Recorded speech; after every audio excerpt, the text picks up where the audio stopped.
j'en appelle au gouvernement à faire preuve de sursaut d'orgueil et à honorer l'impératif du respect des droits humains, souligne le Premier ministre honoraire.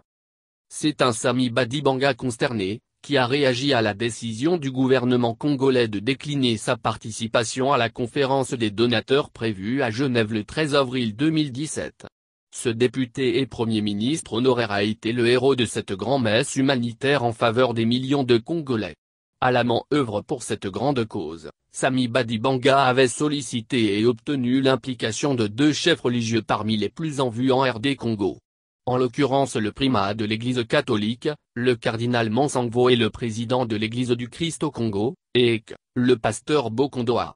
Ainsi naquit la coordination L'Espoir. Son carnet d'adresses en bandoulière, l'ancien Premier ministre congolais a entrepris de convaincre le nec plus ultra de la communauté internationale, Nations Unies, Union européenne, ONG, pour l'organisation de la conférence des donateurs. Paris gagné. Avec à la clé 1,7 milliard USD comme montant à mobiliser au titre du plan de réponse humanitaire des Nations Unies pour le Congo. Compte tenu de l'urgence et de l'ampleur de la catastrophe humanitaire, Sami Badibanga exhorte le gouvernement à revenir sur sa décision. Il y va de la survie de 13 millions de Congolais.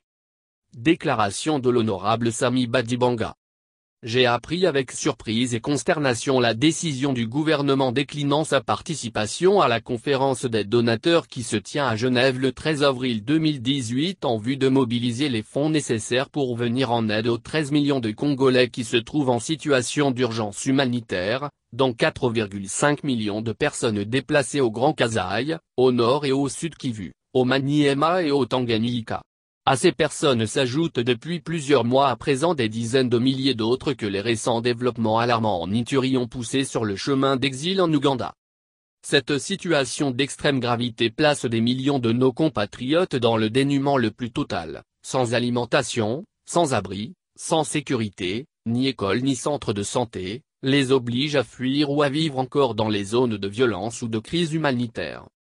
Je constate donc avec regret que dans ce contexte, les autorités congolaises privilégient des questions de forme au lieu de celles de fond, et souhaitent s'entretenir des indicateurs en demandant une harmonisation des chiffres dans le but d'amoindrir la gravité de la situation avant d'envisager leur participation à la conférence internationale des donateurs à Genève le 13 avril 2018.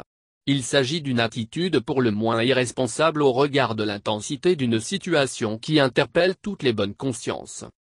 En effet, ce projet de conférence internationale des donateurs que nous avons initié avec les églises catholiques et protestantes dans le cadre de la coordination L'Espoir a pour but de mobiliser le 1,68 milliard de dollars américains nécessaires au plan de réponse humanitaire des Nations Unies pour le Congo. On ne peut pas laisser autant de personnes dans le besoin d'urgence extrême et risquer la mort juste pour sauvegarder son image de marque.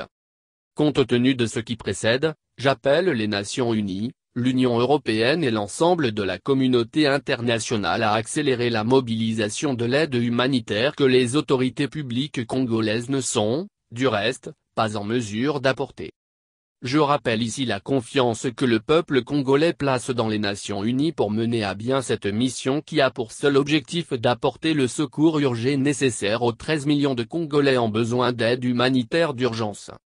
Au demeurant, j'en appelle au gouvernement congolais à faire preuve d'un sursaut d'orgueil afin, d'une part, de reprendre sa place à la conférence des donateurs prévue à Genève et, de l'autre, à honorer l'impératif du respect des droits humains prévu par la Déclaration universelle des droits de l'homme de 1948, et en particulier le droit fondamental à la sécurité et à l'intégrité physique.